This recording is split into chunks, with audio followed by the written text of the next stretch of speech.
Bendiciones, buenas noches una vez más. Antes de comenzar el estudio de hoy, me gustaría que en su tiempo de oración, enviaran una oración a la distancia por la salud, la recuperación de esta muchacha Anto en Puerto Rico, de Guapa Televisión, Keila Hernández. Estábamos viendo hoy cómo fue diagnosticada con cáncer del pulmón. Y aunque no la conocemos personalmente, Cristo la conoce. Y a la distancia enviamos una palabra de sanidad y enviamos una palabra de paz a la familia, esposo, madre, los hijos. Y si está en las manos de Dios que sea sana, va a ser sana y será para testimonio. En su tiempo de oración, por favor, inclúyanla y esperamos la respuesta del Señor. Apocalipsis, capítulo 2, versículo 8. Vamos a estudiar un poco esta noche sobre la iglesia de Esmirna. Y cuando estaba estudiando esto y leyendo estas cosas, me gusta esta carta a esta iglesia, porque con esta iglesia, de alguna manera u otra, yo me puedo comparar. Me toca como en lo personal, en las cosas que han sucedido, cosas que puedan estar sucediendo. Me gustó mucho lo que el Señor habló a esta iglesia, y dice Apocalipsis capítulo 2 versículo 8, dice: escribe el ángel de la iglesia de Esmirna, esto dice el primero y el último, el que murió y volvió a vivir. Conozco tus sufrimientos y tu pobreza, sin embargo eres rico. Sé cómo te calumnian los que dicen ser judíos, pero que en realidad no lo son más que una sinagoga de Satanás. No tengas miedo de lo que estás por sufrir. Te advierto que algunos de ustedes el diablo los meterá en la cárcel para ponerlos a prueba y sufrirán persecución durante 10 días. Sé fiel hasta la muerte y yo te daré la corona de la vida. El que tenga oídos, que oiga lo que el Espíritu dice a las iglesias. El que salga vencedor no sufrirá daño alguno de la segunda muerte. La palabra del Señor está bendecida. La iglesia de Esmirna. Y para poder entrar un poquito en contexto, pues vamos a ver qué era la iglesia de Esmirna, qué significaba, dónde se encontraba. Y la historia dice que Esmirna era una ciudad muy antigua. Fue destruida en el año 627 a.C., en el tiempo que Babilonia se estaba levantando como potencia mundial. Permaneció en ruinas hasta que los griegos llegaron y la reconstruyeron. De cierta forma se puede decir que es una ciudad que murió y resucitó. Para los habitantes de esa ciudad era significativo el tema de la resurrección, y así se presentó Jesús a ellos. Cuando los romanos conquistaron la región, los ciudadanos de Esmirna inventaron la diosa Roma para congraciarse con los romanos y probarles su lealtad. Mire cómo empieza a distorsionarse la cosa, poquito a poco. Años más tarde, esta fue la primera ciudad en la que el Senado romano le dio autorización de construir un templo en honor al emperador César, quien en ese tiempo era Tiberio. Vamos a hacer un templo, pero en un templo donde vamos a adorar a César. En el año 168 después de Cristo mataron al obispo de Esmirna. Se llamaba Policarpio. Para ese entonces él tenía 86 años, y cuando fue descubierto que era obispo, fue arrastrado por las calles para llevarlo ante el precónsul romano. El líder romano tenía la intención de perdonarlo. Todo lo que Policarpo tenía que hacer para evitar la muerte, era lanzar un puñado de incienso al altar de César. En otras palabras, te perdonamos la vida si adoras a César. Pero él no aceptó. Esa es la historia. Diciendo que no perdería su recompensa celestial por ganarse unos días más de vida. Y al final murió quemado en la hoguera. Entonces la iglesia de Esmirna no solo sufrió gran persecución, sino que también padecieron extrema pobreza. Aún así, el Señor los describe como ricos en sentido espiritual. sigue la historia diciendo que al oír de la fuerte persecución que vivieron los creyentes, se podía imaginar que la ciudad era oscura y triste, pero era todo lo contrario. En realidad era una ciudad muy bella, probablemente la más hermosa de la región. A medida que yo empecé a estudiar un poco la historia de Esmirna, que no la sabía, porque cada iglesia tiene su propia historia, cada ciudad, empieza uno como a relacionarla con lo que está pasando hoy en día. Inclusive empieza uno a relacionarla con lo que está pasando aquí, dentro de este lugar. Por eso digo que yo me asocié mucho con esto en muchas cosas. A medida que desarrollemos un poco más el estudio, nos vamos a dar cuenta que nosotros decimos, nosotros podemos llamarlo la iglesia del Esmirna. Cada uno de nosotros se puede asociar o relacionar con la iglesia de Esmirna. Esta ciudad estaba rodeada de montañas por un lado y mar por el otro. Esmirna recibía el nombre de la perla de Ageo. Pero las apariencias engañaban. Esa ciudad hermosa tenía una serie inconveniencias. En sus inicios no fue bien diseñada ni construida. No contaba con desagües, por lo tanto, cuando llovía, los desperdicios salían a flote a la superficie, lo cual provocaba un terrible olor. ¿Okay? Esmirna significa mirra. ¿Se acuerdan de los sabios? Okay. La cual es una sustancia obtenida de un árbol cuya madera es nudosa pero aromática. Era usada como perfume, en especial para cubrir a los muertos con el propósito de disfrazar la descomposición de los cadáveres. Es un perfume que está asociado con la muerte. Su fragancia se obtiene al machacarla. ¿Okay? Cosita que uno va aprendiendo, ¿no? Uno dice, ¿qué importancia tiene eso? Mucha. Mucha, porque si no tuviese importancia, el Señor no le hubiese dedicado una carta completa a esa ciudad. Y a la iglesia que se encontraba en esa ciudad. ¿Okay?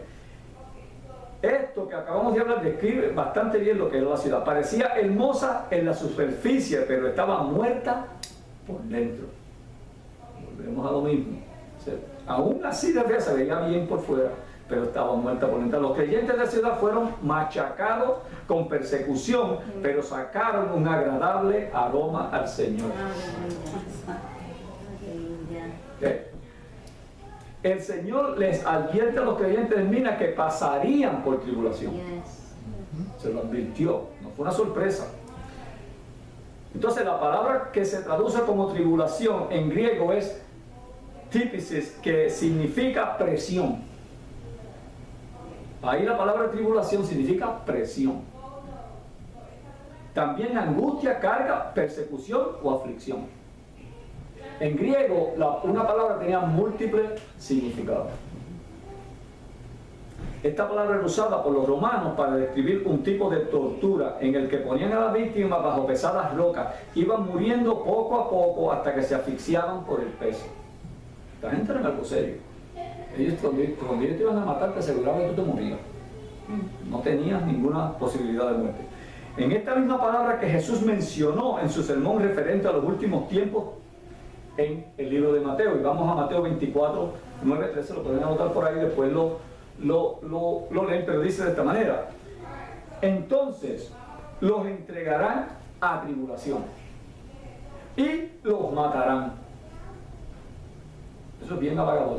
Que el Señor le diga, van a entregar a tribulación y los van a matar. Y van a ser odiados de todas las naciones por causa de mi nombre. Muchos tropezarán entonces y caerán, y se traicionarán los unos a los otros, y unos a otros se odiarán. Y se levantarán muchos falsos profetas, y a muchos engañarán, y debido al aumento de la iniquidad, el amor de muchos se enfriará. Pero el que persevere hasta el fin, ese será salvo. Mateo 24, del 9 al 13. Entonces la pregunta que tenemos que hacernos es: ¿por qué permite el Señor que pasemos por tribulación? ¿Se acuerdan que la Biblia habla de la tribulación y la gran tribulación? Entonces, ahí aclara un poco también lo que estudiamos aquella vez, la tribulación y la gran tribulación, porque aquí está hablando de tribulación en el momento, no en la segunda venida, no después que el rapto secreto, ni nada de eso. Está hablando en este momento, que estamos congregándonos, que estamos en este mundo, que no ha llegado todavía, porque Él permite que pasemos tribulación. Y la razón es una bien sencilla: para purificarnos y perfeccionarnos. Y aquí yo hago una pregunta. Hay mucha gente que se emociona diciéndole al Señor: yo quiero ser usado por ti, úsame, yo estoy dispuesto a que me use. Todos le quieren servir al Señor de una manera o la otra, pero la pregunta que nos hacemos es la siguiente: para poderle servirle al Señor, ¿estamos dispuestos a ser perfeccionados y purificados? En otras palabras, el sentido es este: yo te sirvo, pero que no sufra, porque en ti todo tiene que ser bello.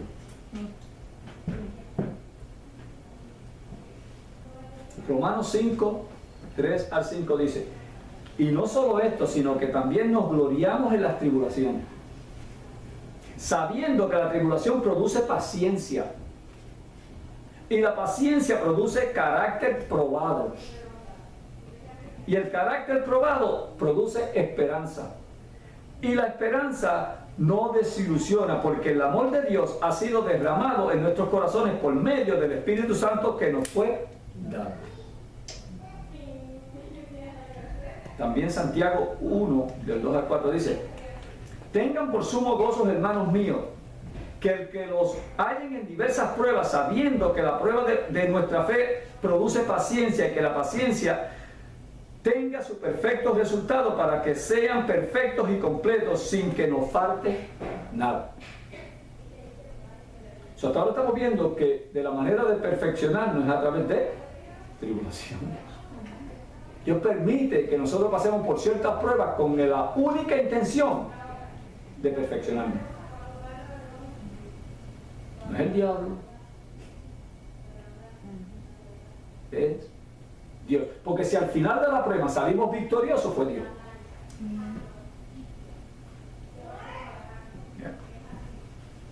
Ahora, de todas las iglesias mencionadas en Apocalipsis, esta es la única ciudad que aún permanece en pie. Las demás están en ruinas. ¿Okay? La peor construida, donde más fueron presionados, y es la que se mantiene de pie en este tiempo, en estos tiempos. Entonces, en Esmirna había una comunidad judía grande, y la persecución que sufrieron los creyentes provino en gran parte por culpa de ellos, o a través de ellos. Jesús aclara que los judíos que persiguen a los creyentes no son verdaderos judíos, y tampoco hijos de Abraham. Más bien los llama sinagoga de Satanás. Esto mismo se lo dijo a los fariseos en persona. ¿Saben dónde? Busquen a Juan 8:37 al 47. Eso sí lo quiero leer porque me gustó. Me gustó.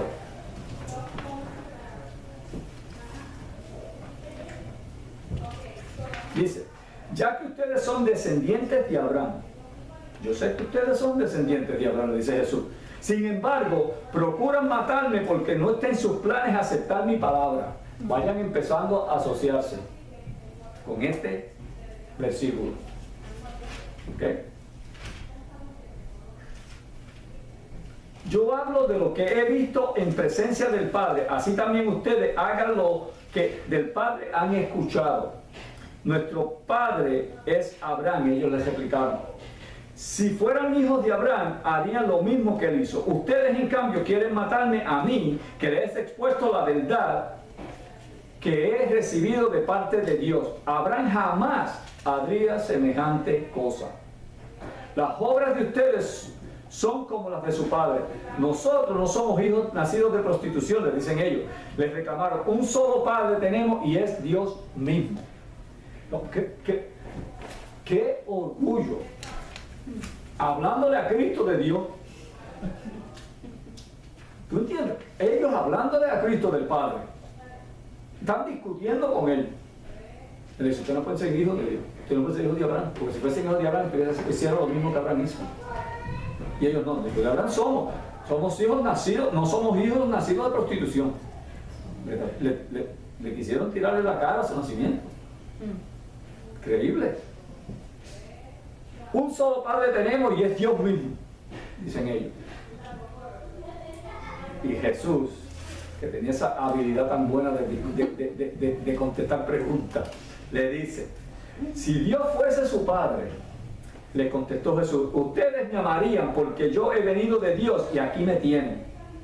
No he venido por mi propia cuenta, sino que Él me envió. Entonces, ¿por qué no entienden mi modo de hablar? ¿Por qué no pueden aceptar mi palabra? Ustedes son de su padre, el diablo. ¿Okay? Ni de Abraham, ni de Dios. Cuyos deseos quieren cumplir. Desde el principio, este ha sido un asesino y no me mantiene en la verdad porque no hay verdad en él. Cuando miente, expresa su propia naturaleza porque es un mentiroso. Él es el padre de la mentira y sin embargo, a mí, que les digo la verdad, no me creen. ¿Quién de ustedes me puede probar que soy culpable de pecado? Si digo la verdad, ¿por qué no me creen? El que es de Dios escucha lo que Dios dice, pero ustedes no escuchan porque no son de Dios. Él no le está dando una sugerencia de que no son, él está diciendo no son. No son. Esto más o menos también es una crítica similar a la que Juan el Bautista le hizo a los fariseos en Mateo 3, 7, 9. También Pablo señaló que el judío verdadero no es por la carne, sino que es de corazón, es decir, que obedece a Dios y cumple su palabra. Romanos 2, 27 al 29 dice, y si el que es físicamente incircunciso guarda la ley, no te juzgará a ti, aunque tienes la letra de la ley y eres circuncidado. Eres transgresor de la ley, porque no es judío el que lo es exteriormente, ni la circuncisión es la extrema en la carne, sino que es judío el que lo es interiormente y la circuncisión es del corazón, por el espíritu, no por la letra, la alabanza y del cual no produce de los hombres, sino de Dios. Ese fue Pablo, recalcando las palabras de Jesús más tarde.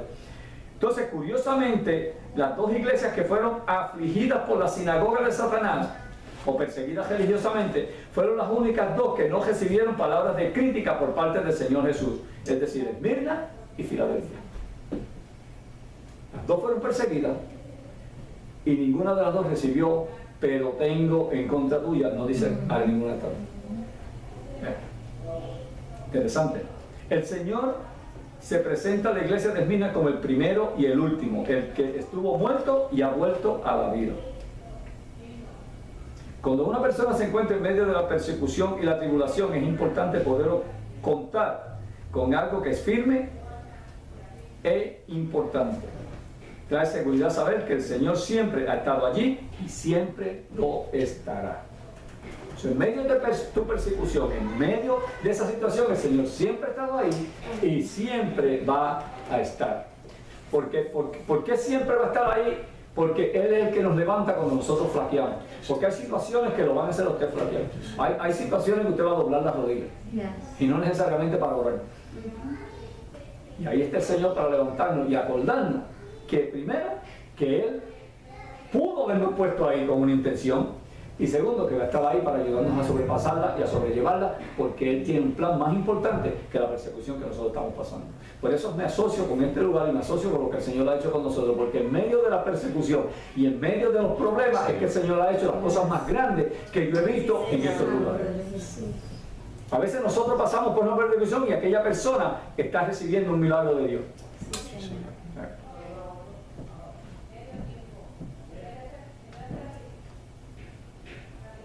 Otra razón por la que ellos deben conocer este nombre es para asegurarle que Jesús es Dios. Jesús se identifica como el Dios y el que es y el que era y el que ha de venir. Y si van a morir por sus creencias, deben saber en quién creen y en qué creer en Dios, que creerle a Dios. Son dos cosas diferentes, porque a Dios nos lo introducen desde pequeño, pero bien poco nos introdujeron a creer lo que Él dijo. Porque mucha gente le sirven a dioses que no ha dicho nada y viven y mueren creyendo en ese Dios, pero como ese Dios no ha dicho nada de creer, terminan creyendo en un Dios totalmente muerto. Y lo primero que nosotros tenemos que creer es que Él resucitó. Él resucitó. Estamos aquí, hacemos lo que hacemos, damos estudios, prédicas, hablamos con gente, cantamos, adoramos, porque Él resucitó. Los dioses de mucha de esta gente tienen que irlos a ver a donde están enterrados. El de nosotros, no. Dios no es Dios porque le hablaba a las piedras y la convertía. Cristo no le hablaba a las piedras y lo convertía en el Cristo que nosotros creemos. Creemos en Él porque resucitó. Todo lo que hacemos, decimos, es a base de que Él resucitó. Y le servimos a un Dios totalmente vivo. Vivo. Un Dios en el cual podemos confiar, creer, hablar, meditar en Él, conversar con Él, porque Él está vivo. Los otros dioses de esta gente no pueden decir lo mismo. Si lo quieren ver o no, tienen que ir a donde están enterrados.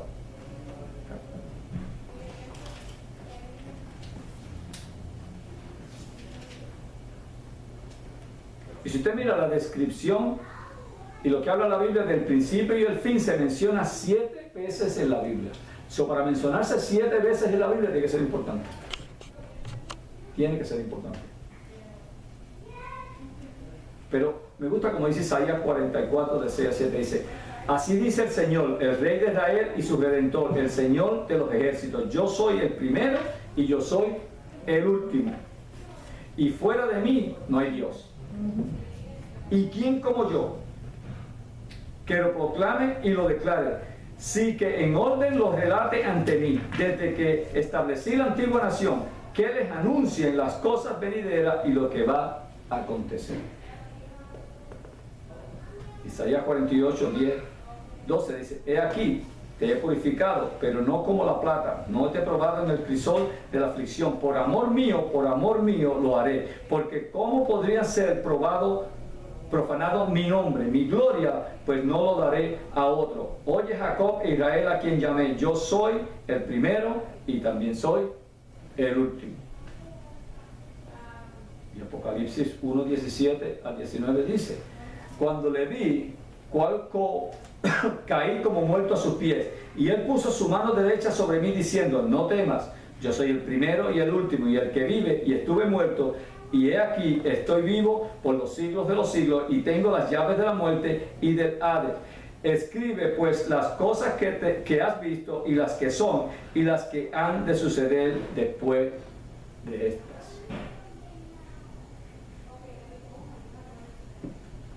La victoria más grande que tuvo Jesús, la razón por la que Jesús fue a la cruz, la batalla que tuvo con el diablo Jesús, la ganancia de esa batalla fueron ¿qué? Las llaves de la muerte. La Biblia enseña que el pecado, la paga del pecado era muerte. Y él dice, hubo una referencia más cuando él habló de establecer su iglesia, dijo: y ni las puertas del Hades. Quiero explicarle esto aquí un momentito porque hay una leve confusión en cuanto a lo que es el Hades, lo habla mucho el David en los Salmos, y lo que es el infierno, porque mucha gente quitaron lo de las puertas del Hades y dicen: y las puertas del infierno prevalecerá sobre ellos. Cuando usted hace la connotación de asociar la palabra Hades con infierno, tiene que ser exclusivamente hablando de algo específico. Pero el Hades lo que significa es sepultura. Sepultura. La Biblia dice que Jesús cuando murió fue al Hades, fue al infierno. Será sepultura. Porque ahí es donde usted está encerrado. Cuando tú mueres, te meten en el sitio de sepultura, te sellan ahí y ahí te quedas.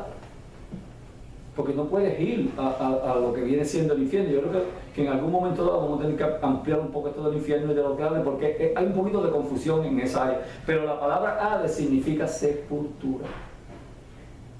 Porque él dice las llaves de la muerte y después dice y del Hades, porque están asociadas las dos cosas. Recuerda que cuando Jesús resucita dice, ahora toda autoridad me ha sido dada en el cielo y en la tierra y poseo las llaves de llave. También en ese contexto significa autoridad sobre. Cuando usted tiene una llave en la mano, usted está autorizado a abrir la puerta que esa llave debe abrir. Y eso es algo que es personal suyo. Pues él tiene toda autoridad sobre la muerte. En otras palabras, Jesús controla nuestra vida y Jesús controla hasta nuestra muerte. Por eso la Biblia habla de muertes prematuras, esas son las que yo me causo. Pero la muerte en sí, ya Él sabe el principio y el fin de nosotros. Y la muerte, Él la tiene totalmente controlada. Nosotros la apresuramos, pero Él tiene todo eso controlado. Pero hay gente que dice, no, si Jesús no, si Dios dice no te vas a morir, créeme, no te vas a morir. Porque si fuese así, aún con cuantas enfermedades, tantas cosas que hay, Cristo ya dio habilidades, dones, talentos a personas que van a bregar con ciertas situaciones del cuerpo. Pero la muerte siempre está controlada por Él. Porque tiene autoridad sobre la muerte. Eso fue lo que quiso hacer, darnos esa oportunidad de que no necesariamente porque fuimos pecadores y pequemos, tenemos que morir. Y también la Biblia habla de una segunda muerte. Recuerda que empezó diciendo al que venciere. ¿Cómo es que dice? Al que venciere. Por eso. El que venciere no sufrido daño alguno de segunda muerte. Entonces, ¿pero qué segunda muerte estamos hablando? Bueno, según hay una segunda vida, hay una segunda muerte.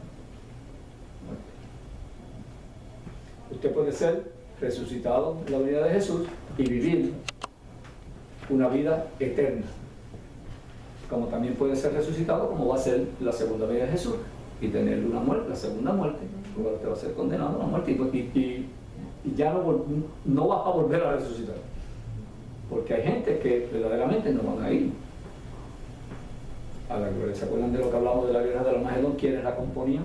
¿Por qué había una segunda? Porque había un segundo levantamiento de cuerpos donde el diablo hace creer que él fue el que los resucitó y crea ese ejército para pelear contra la autoridad de Dios. Ese tipo de personas. Pero dice que van a morir una vez más. Para siempre. No un lago de fuego que arde toda la vida. No sé dónde salió eso, pero sí la Biblia habla de muchas de esas cosas, pero las cosas de Jesús son eternas. Son eternas. Si te mueres, vas a morir para siempre. Si te quemas, te vas a... Dice, el fuego consumidor. No fuego que arde todo el tiempo. Fuego consumidor. Y lógicamente, pues vida eterna. Pero se dice que no vas a sufrir. Entonces, ¿por qué dice sufrir? Entonces, Jesús se identifica con esta iglesia, pero también a Él buscaban matarle. ¿Ves la identificación que yo estaba hablando al principio? Todo el que quiere hacer lo que Dios exige, todo el que predica la palabra de Dios como debe ser, vas a enfrentar persecución, vas a enfrentar odio, lo dice ahí, vas a enfrentar todo este tipo de cosas. Si Jesús mismo como Hijo de Dios, dice aquí, también buscaban para matarlo. Jesús vinieron y le dijeron, vete de aquí que Herodes te quiere ¿qué?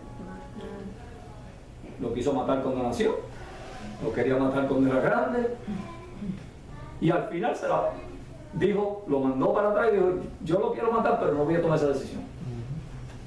Y la tome aquel. ¿Ok? Pero, y Jesús la contesta de él, me encantó cuando le dijo, vete y dile a aquel. O sea, no se asustó, él le dijo zorra. Y cuando tú buscas la identificación de una zorra, es mejor que te digan otra cosa y no te digan zorra. Pero ve, dile a aquella zorra que... Pero aun cuando murió, ¿qué hizo? Luego él resucitó. De igual forma sucederá con los que creen en su nombre. Los que creen en su nombre, de igual forma.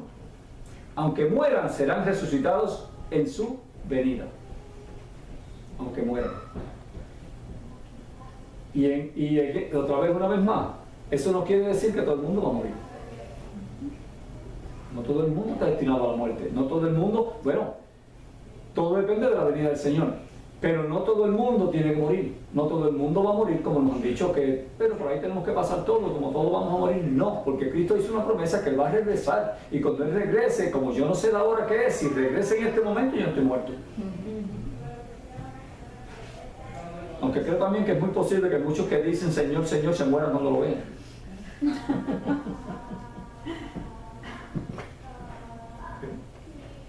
Porque mi abuela decía que no es lo mismo llamar a como verlo venir. No, yo soy hijo de Dios, yo esto hasta que Jesús venga. Cuando tú ves que quieres subir para allá arriba y como que los pies se quedan plantados a pies y tú estás tratando de brincar. Van a pasar mucho así. Por eso que Él dijo, Él mismo lo dijo en su palabra, diciendo todo el que diga Señor, Señor, le dará la bendición. Esto es un grupito escogido, esto es un grupo selecto.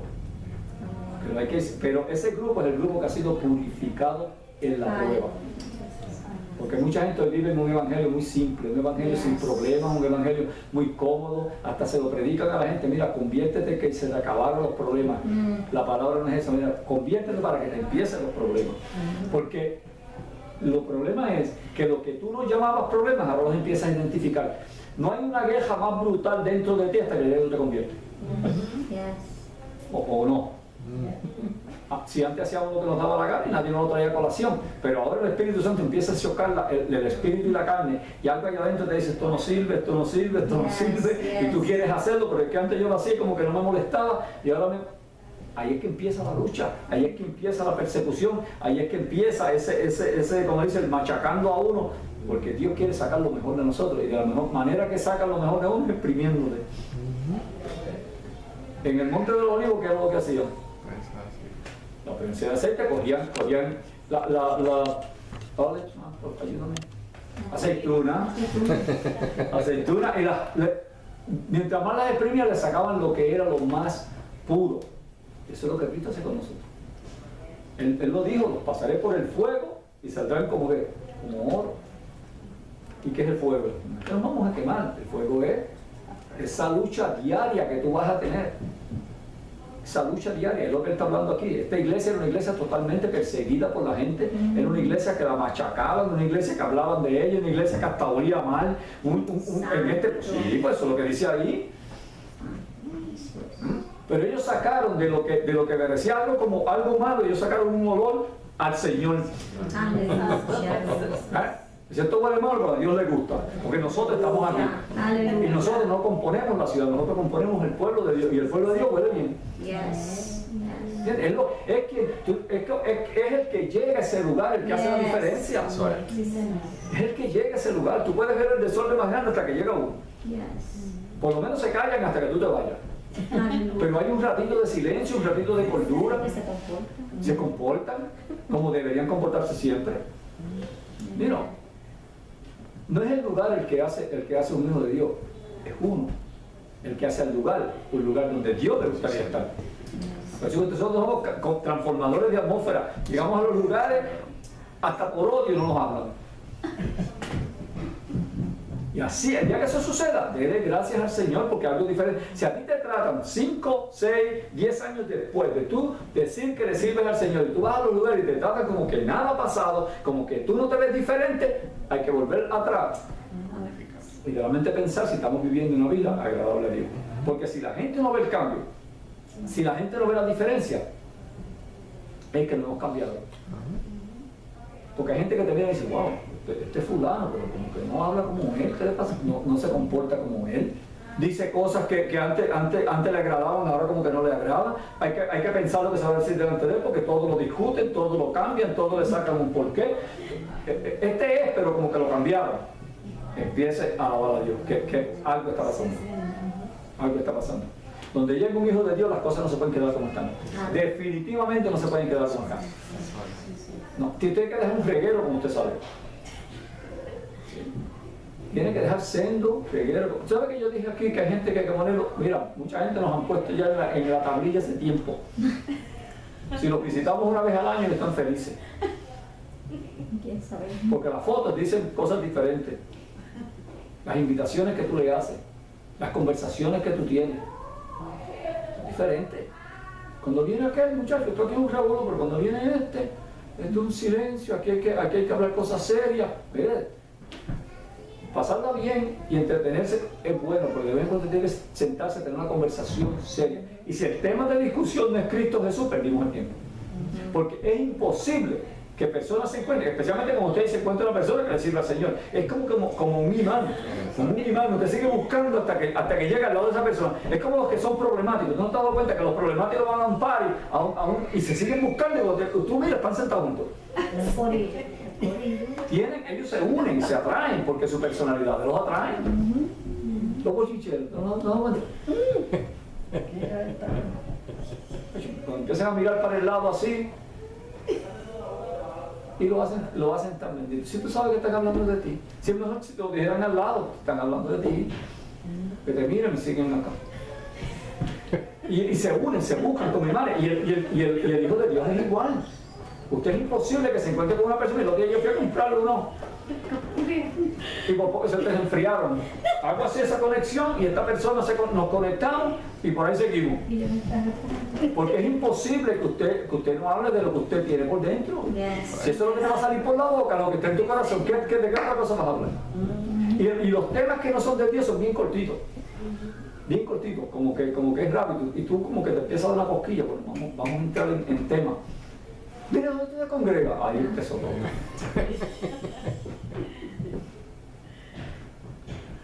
Es verdad, servirle a Dios es mismo. Servirle a Dios es bonito. Pasa que nosotros a veces lo hacemos difícil porque lo espiritualizamos demasiado. Mire, sea usted. Sea usted. Cristo andaba por la tierra, se le ensuciaban los pies, él podía caminar por el aire. Al fin y al cabo es Dios. ¿Qué no podía hacer? Mira, en esa nube que él subió, él podía coger toda Jerusalén para arriba y para abajo y nunca ensuciarse. Pero fue él. Usted tiene que ser usted. Hay gente que quieren cambiar tanto que se ponen antipáticos. No hay cosa peor que un creyente antipático. Que nadie quiere hablar con él. Mire, sea real, sea real. Me gusta cuando cada vez que lo dice, be real, sea real, sea usted. Ríase. Que son tan serios, se me va la unción, se me lleva a reír, porque imagínate, aquí puede que haya un creyente aquí dentro y me vea a mí, mire, no. Hay gente que se le van a acercar a usted por su personalidad. Después usted le habla del Evangelio. No le meta la Biblia por la boca a nadie, dése quieto. Empiece usted a dar ejemplo. Empiece usted a dar ejemplo y que la gente dice, esta persona, mira, fíjate, él le sirve al Señor, pero no está encima de uno. Porque no hay cosa peor que eso. Yo creo que si a mí, mira, lo voy a confesar, si a mí me hubiesen encontrado con una persona años atrás que me hubiese tratado así bien nice y después me fuera introduciendo las cosas de Dios poco a poco, tal vez estaba en el plan de Dios que yo me convirtiera muchos años antes. Pero lo que encontraba era gente que quería, que tú no qué. Muchacho, tú no sabes, te habla, mira, te introducen más en el infierno que la gloria. No, si Dios es un Dios de amor. Hay gente que lo que viene es a tratarte de salvarte de que te vayas para el infierno. No, yo no quiero, yo lo que quiero es que me enseñe el camino a Cristo. De lo demás se encarga Él. Tenemos que ser reales, tenemos que ser quienes somos, como y como siempre. ¿Por qué yo digo eso? Porque así fue que Dios nos creó. Dios nos dio una personalidad a cada uno de nosotros para atraer gente con esa personalidad. Por eso es que es tan peligroso tratar de imitar a alguien más. Porque usted puede empezar y cuando me das cuenta ya te convertiste en esa persona. ¿Sabe? Eso no, sea usted. Sea usted. El ejemplo de Jesucristo fue Él desde que de todo el tiempo era el mismo. Con un carácter que te decía 4 palabras y tú decías, mejor de coger otro sitio.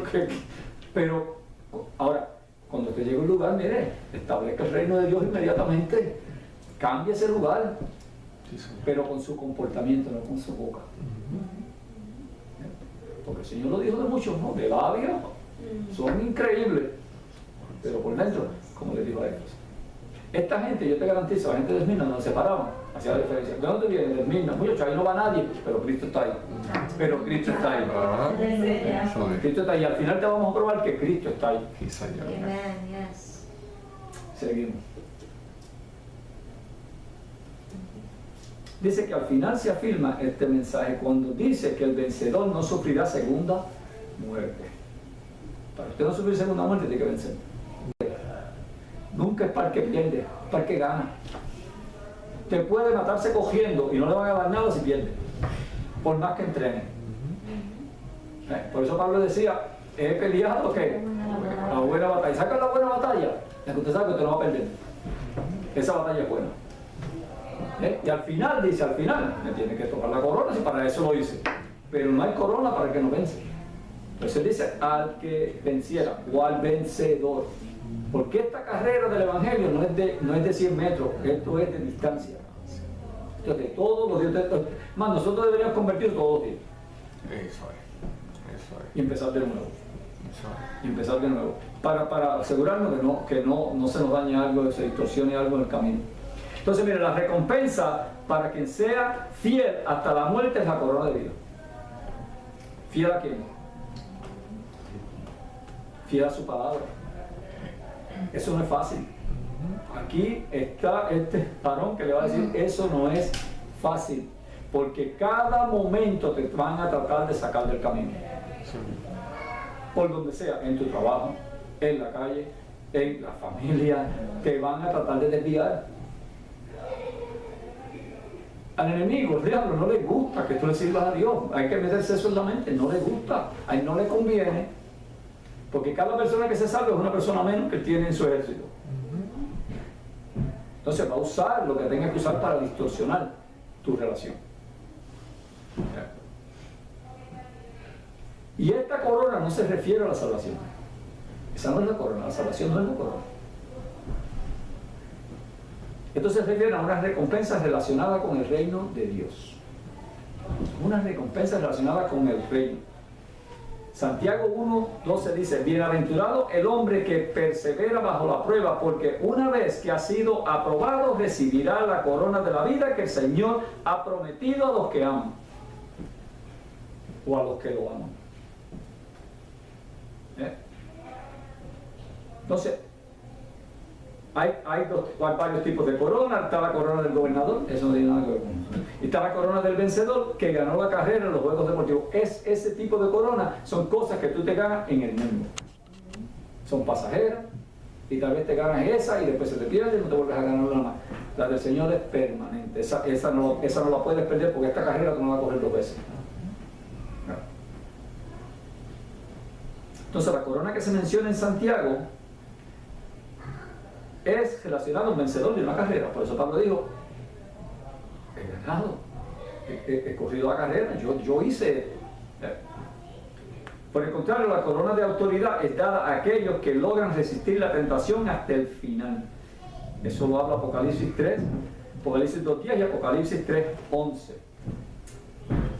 Y para terminar, una referencia de la iglesia de Esmirna dice que la ciudad de Esmirna todavía existe en el día de hoy. No solo sobrevivió el tiempo, sino que hoy es la 3ª ciudad más grande de Turquía y el 2º puerto más importante. No sirve, no trae beneficio. ¿Ya? Se le conoce como la perla del Egeo. ¿Qué diferencia?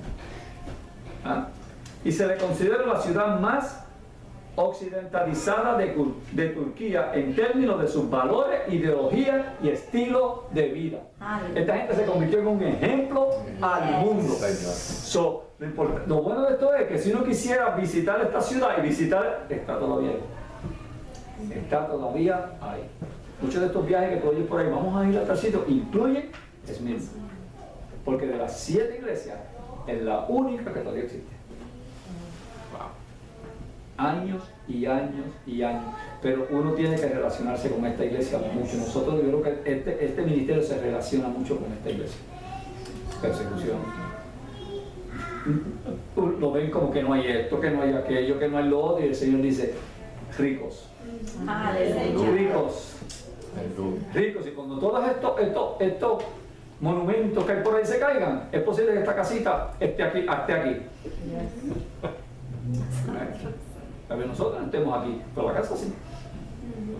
Porque donde Dios está, cosas son permanentes. Sí, Señor. Permanentes. Esto de la iglesia, te digo que mira que hemos leído tanto de esta iglesia, cuando la gente empieza a estudiar una por una, cada una puede significar o representar a un creyente o a un ministerio. O un ministerio. Esmirna y Filadelfia, dos iglesias que Dios amó.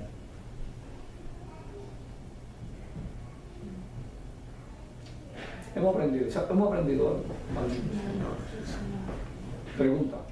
¿Alguna pregunta?